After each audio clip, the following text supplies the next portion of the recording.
गुरुतत्व हे संकल्प स्वरूप आहे असं म्हटलं जातं. तर हा संकल्प म्हणजे काय?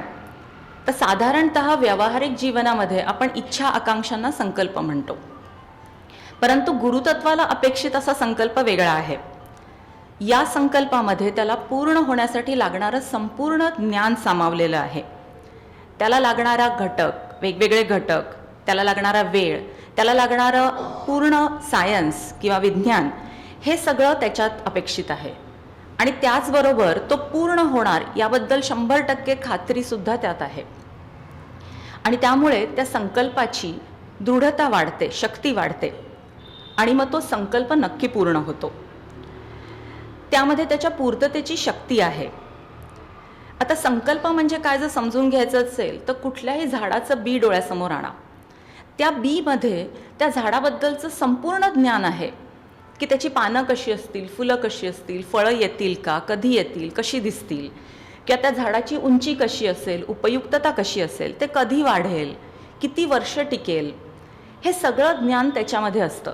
आणि जेव्हा योग्य वातावरण निर्माण होतं त्यावेळेला त्या बीचं झाड होतं आणि त्याचं ॲक्च्युअल म्हणू आपण की कन्व्हर्जन होतं, त्याचं फलद्रूप होतं त्या संकल्पाचं.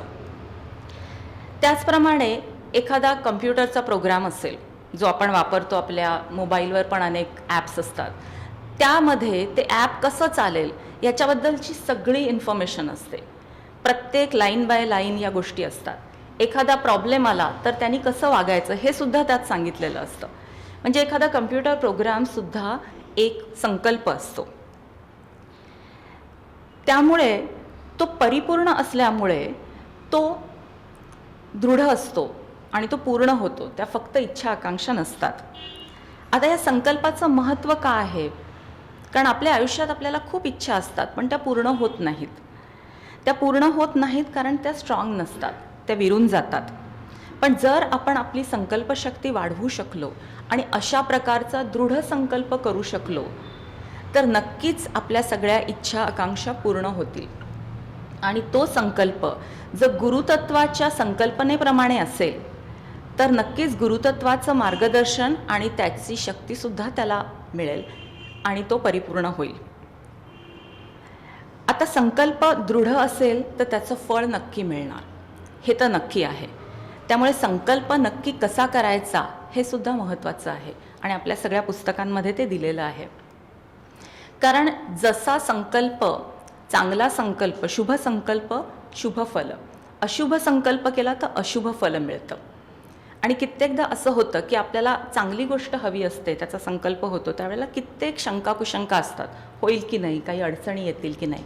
पण या उलट एखाद्या वाईट गोष्टीचा ज्या वेळेला विचार करतो त्यावेळेला तो मात्र खूप दृढ असतो, कारण आपल्याला भीती असते. त्यामुळे आपल्याला जर वाटलं की आपण आजारी पडणार तर नक्की पडणार, कारण ही भीती खूप दृढ असते आणि ती खूप खोलात जाते. त्यामुळे या संकल्पाला सुद्धा दुधारी तलवार म्हटलेलं आहे. तो खूप विचार करून करायचा आहे आणि तो कायम पॉझिटिव्ह असावा, हे महत्त्वाचं आहे. संकल्प कसा करावा, त्यासाठी काय लागतं, संकल्पशक्ती कशी वाढवावी, हे आपल्या पुस्तकांमध्ये दिलेलं आहे. आणि असंही म्हटलं आहे की आज आपण जे काही भोगतो आहोत ते आपल्याच संकल्पाचा परिपाक आहे. त्यामुळे संकल्पशक्ती नक्की वाढवणं आवश्यक आहे आणि ती कशी वाढवावी ह्याचा अभ्यास आपण नक्कीच करावा.